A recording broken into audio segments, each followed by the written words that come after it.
珠海喺4月10號出咗13條土房子嘅新政，呢條條例一出，絕對會影響到新樓嘅交付標準嘅。如果你想去珠海買樓嘅呢，呢條視頻你一定要睇晒佢。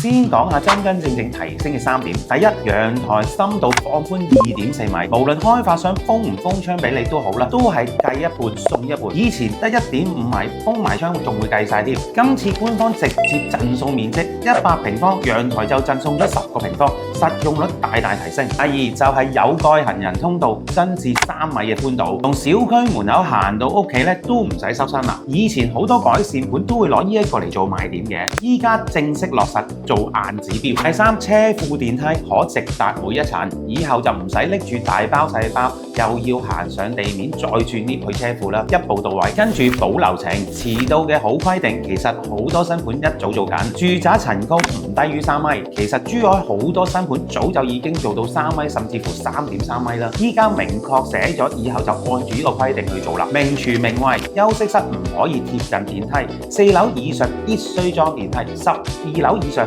要有2梯人車分流。呢啲最近新樓王都做緊啦。今次寫入法例可以拉高樓市嘅底線，唔算係創新，但可以保障到業主。但同時都有畫大餅喎，唔知幾時先至落實到嘅條款，就係智慧社區、無人機配送接口、養老系統、地下空間新增設施等等，聽起嚟未來感十足。但國內住宅無人機配送仲係測試階段，起碼3-5年之後先至可以普及，而且運營同收費都冇詳細規則。